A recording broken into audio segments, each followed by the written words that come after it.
एक बड़े से गांव में विनोद अपनी बीवी दीपिका और बेटी काजल, निहारिका और सोनी के साथ रहा करता था। विनोद काफी गरीब था और वो अपना दिनचर्या चलाने के लिए मंदिर में दुर्गा माँ की सेवा करता। ऐसे ही एक दिन गांव का सेठ मंदिर में आता है और बहुत सारे खजाने देवी माँ को अर्पित करता है। देवी माँ, मुझे ये धन दौलत नहीं चाहिए, मुझे अपने जीवन का मोक्ष चाहिए, इसलिए मैं अपनी सारी जमा पूंजी तुम्हें अर्पित करके जा रहा हूँ। और विनोद, तुम्हें इस खजाने की सेवा करनी है ताकि कोई भी चोर या डाकू इसे अपने फायदे के लिए इस्तेमाल ना कर सके। मैं चाहता हूँ गांव में कभी मुसीबत पड़े तो यह खजाना उनके काम आए, क्योंकि अब मैं कभी गांव नहीं लौटूंगा। सेठ जी, आपके बारे में जितना सुना था आप उससे भी ज्यादा दयालु निकले। मैं अपनी जान से भी ज्यादा सुरक्षित करूंगा इन खजानों को।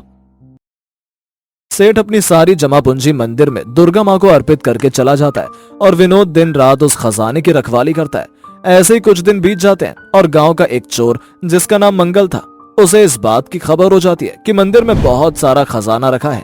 फिर क्या था, मंगल अपने कुछ साथियों के साथ रात में मंदिर का खजाना लूटने के लिए आता है, पर अकेले ही विनोद मंगल और उसके गुंडों का सामना करता है।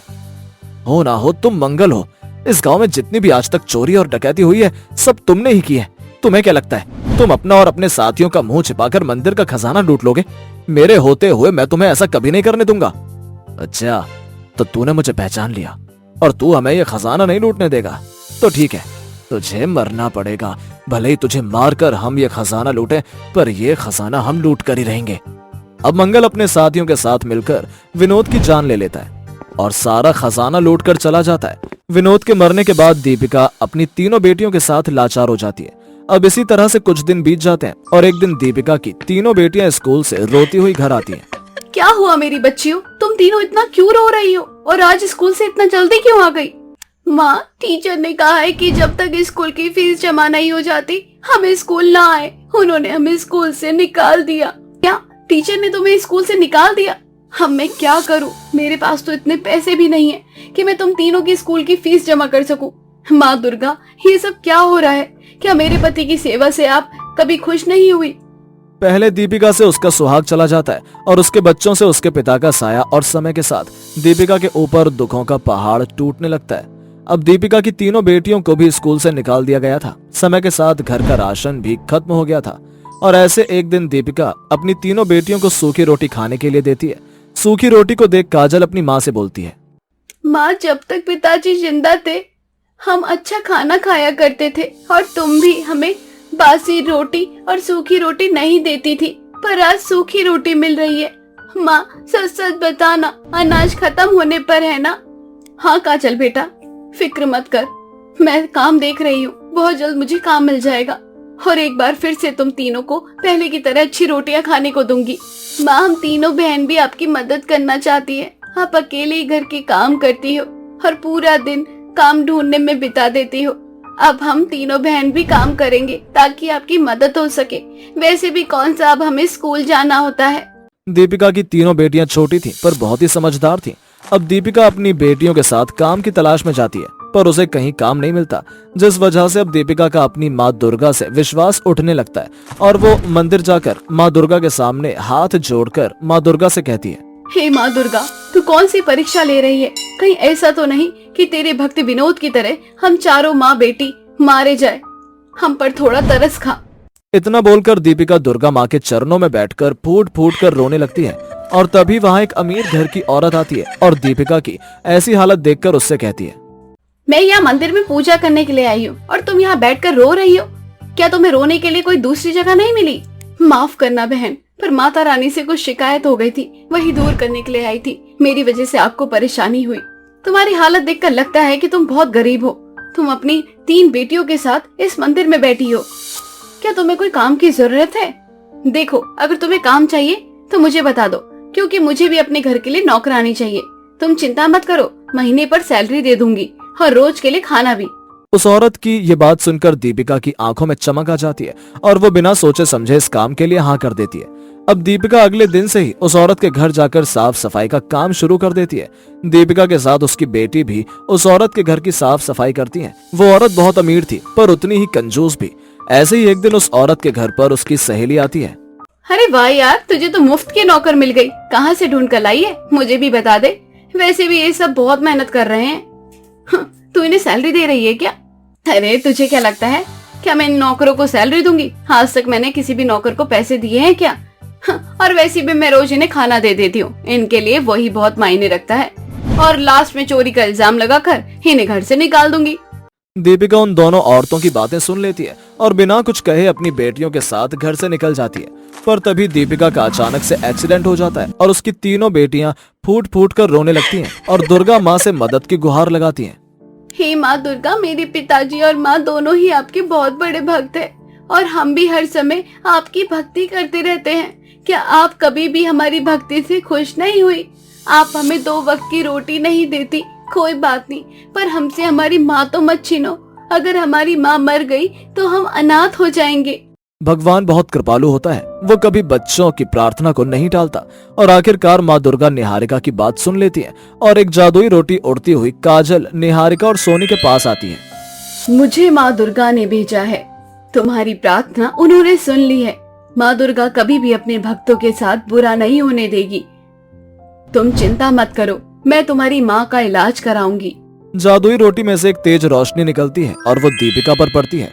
कुछ देर बाद दीपिका होश में आ जाती है और वो माँ दुर्गा की भेजी हुई जादुई रोटी को प्रणाम करती है, जिसके बाद जादुई रोटी के मुंह से कुछ रोटियां निकलती हैं, जिसे खाकर तीनों बहनें अपना पेट भरती हैं और जादुई रोटी दीपिका और उसकी बेटियों से कहती है, अब से तुम हमेशा मेरे साथ रहोगी। अब तुम्हें अपने पुराने घर जाने की जरूरत नहीं है।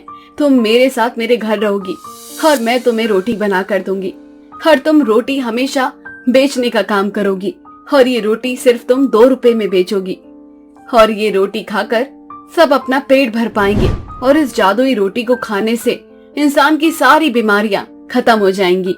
अब जादुई रोटी दीपिका और उसकी बेटियों के लिए रोटियों से बना एक घर बना देती है। कुछ देर बाद जादुई रोटी और कुछ जादुई रोटी प्रकट करती है, जिसे बाजार में ले जाकर दीपिका बेच देती है और सच में जो भी बीमार आदमी उस जादुई रोटी का सेवन करता है उसकी बीमारी पल भर में दूर हो जाती है, जिस वजह से दीपिका का काम चल पड़ता है और हर कोई अब उसी से रोटी खरीदता और दीपिका गरीब और भूखे लोगों को 2 रुपए में रोटियां देती और पेट भर खाना देती। इस तरह से दुर्गा माँ अपनी जादुई रोटी को बेचकर दीपिका की मदद करती और दीपिका की जिंदगी में खुशियां भर देती है। रितु और उसकी सास मधु सुबह सोकर उठे हैं, तभी उन्हें आसपास लोगों की चिल्लाने की आवाज सुनाई देती है।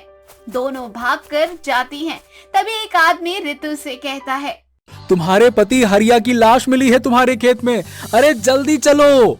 ये खबर सुनकर रितु और मधु दोनों भागते हुए अपनी खेती की ओर जाते हैं और देखते हैं कि मधु का बेटा हरिया, जिसके शरीर पर चाकू से गंदी तरह वार हो रखा था और फिर बेचारा मृत उस खेत में पड़ा हुआ था। दोनों सास बहू का रो रो कर बुरा हाल था। हे भगवान, किसने मेरे बेटे को इस तरह मार दिया? आखिर मेरे लाल ने किसी का क्या बिगाड़ा था? किसको इतनी जलन थी कि उसने मेरा मुझसे सुहाग छीन लिया? अगर उसे कुछ चाहिए था तो ले लेता, लेकिन मेरा सुहाग तो नहीं छीनता। अब हम दोनों सास बहू क्या करेंगे? बेसहारा कर दिया किसी ने हमें। दरअसल हरिया किसानी करता था और पूरे गांव में सबसे अच्छी फसल हरिया के खेत में हुआ करती थी, जिस वजह से आसपास के सभी लोग हरिया से जला करते थे। ऐसे ही अब समय बीतने लगता है। हरिया के जाने के बाद दोनों सास बहू अकेली हो जाती हैं। धीरे धीरे घर की आर्थिक हालत भी खराब होने लगती है। यह देखकर रितु मेहनत मजदूरी करना शुरू कर देती है, साथ ही अपने खेत में भी खेती करती है। धीरे धीरे रितु के खेत में बहुत अच्छी फसल होती है। यह देखकर दोनों सास बहू बहुत खुश होती हैं। माँ जी, आप बिल्कुल भी चिंता मत करो। जिस तरह से वह खेती करते थे ठीक उसी तरह से मैंने भी की है। इस बार फसल हो गई है और काफी अच्छी फसल हो गई है। इस बार हम अनाज अच्छे से बेचेंगे बाजार में और काफी अच्छे दाम भी मिलेंगे। धीरे धीरे सब कुछ ठीक हो जाएगा, बस आप चिंता मत करो। समझो मैं ही आपका बेटा हूँ। सच में बाबू, इतनी कम उम्र में तूने बहुत कुछ झेला है, वरना आजकल के समय में कोई दूसरी होती ना तो शायद मुझे छोड़कर दूसरी शादी कर लेती, लेकिन तूने दूसरी शादी करने की बजाय सारी जिम्मेदारियों को अपने कंधे पर ले लिया। मुझे ऐसा लग रहा है कि हरिया के साथ साथ मेरा बेटा तू भी है। एक बेटा तो भगवान ने छीन लिया, बस भगवान से यही दुआ है कि मेरा दूसरा बेटा सही सलामत रहे। हाँ बिल्कुल भी टेंशन मत लो माँ जी, मैं सब कुछ ठीक कर दूंगी। ऐसे ही दोनों सास बहू खा पी कर सो जाती हैं। आधी रात को बहुत शोर होने लगता है। तभी एक आदमी ऋतु के घर का दरवाजा बजाता है। दोनों सास बहू दरवाजा खोलती है और वो आदमी बोलता है, अरे मधु बहन, तुम्हारे खेत में आग लगी है, जल्दी से दरवाजा खोलो। अरे चलो, पूरी फसल जला दी है किसी ने। दोनों सास बहू भागते हुए खेत की ओर जाती हुई देखती है कि उनकी पूरी फसल किसी ने जला दी। यह देखकर दोनों सास बहू बहुत बुरी तरह से रोती हैं। हे भगवान, आखिर ऐसा कौन है जो हमें सुख चैन से देखना नहीं चाहता? आखिर क्या मिल रहा है ये सब करके? एक बार उसने मेरा बेटा छीन लिया, अब बार बार हमारी फसल को आग लगाकर वे क्या साबित करना चाहता है? अगर उसे हमसे बदला ही लेना है तो हमारे सामने आ जाए और हमें एक बार में ही मार दे। ऋतु को गुस्सा आता है और वे पूरे गांव वालों से चीख चीख कर बोलती है, आखिर कौन है? क्या मिल रहा है ये सब करके? जीने दो मुझे और मेरी माँ को। इस तरह से हमें परेशान करके क्या मिल रहा है आप लोगों को? भगवान सब देखता है और एक दिन ऐसा चमत्कार होगा कि किसी की हिम्मत नहीं होगी हमारे खेत पर पैर रखने की। सब्र का फल मीठा होता है। हम किसी को कुछ भी उल्टा नहीं बोलेंगे। जिसने जो किया है वे अच्छा किया है। बस भगवान पर भरोसा रखो, आज नहीं तो कल उसके किए की सजा जरूर मिलेगी। तभी वहाँ गांव का सरपंच आता है और वे सरपंच ऋतु से कहता है, अरे बहू, अब देखो भाई, मेरी बात मानो तो ये खेत तुम बेच दो। अरे अब मुझे तो ऐसा लगता है कि ये खेत तुम्हें फल ही नहीं रहा है। अब देखो ना, इस खेत की वजह से तुम्हारा पति तुम्हें छोड़ गया, और देख लेना ये खेत एक दिन तुम्हें बर्बाद कर देगा। आपको चिंता करने की जरूरत नहीं है काका, हमारा खेत है, हम देख लेंगे कि हमें क्या करना है और क्या नहीं। ऋतु बहू जरा रुको, यहाँ पर मुझे तुमसे कुछ कहना है। मैं तुम्हें कुछ देने आई हूँ। ये लो कुछ बीज, ये लाल मिर्च के बीज हैं, इसकी खेती करो। ये भी जब तुम्हारे खेत में होने लगेंगे तब तुम्हारे घर की आर्थिक हालत बेहतर हो जाएगी। लाल मिर्च की खेती से तुम वह मुकाम हासिल करोगी अपने जीवन में जो तुम हासिल करना चाहती हो। आप कौन हैं और आपको मेरा नाम किसने बताया? बेटा, अब ये जानने का समय नहीं है। तुम्हारा बहुत कुछ बर्बाद हो चुका है और मैं कौन हूँ ये जानने में अपना समय बेकार मत करो। बस इतना जान लो कि मैं एक फरिश्ता हूँ और मुझे भगवान ने ही यहाँ भेजा है। इस बीज को लेकर जाओ और कल अच्छे से अपने खेत में डाल देना। उसके कुछ दिनों बाद तुम्हारे खेत में लाल मिर्च की खेती होगी और ये एक जादुई लाल मिर्च है। ये लाल मिर्च से तुम वह मुकाम हासिल करोगी जो तुम करना चाहती हो, और साथ ही अब तुम्हें चिंता करने की कोई जरूरत नहीं है। ये लाल मिर्च जादुई ही है। अगर किसी ने बुरी नीयत के साथ इसे नष्ट करने की कोशिश की तो उसका पूरा घर और वह खुद तुरंत वहां जलकर राख हो जाएंगे।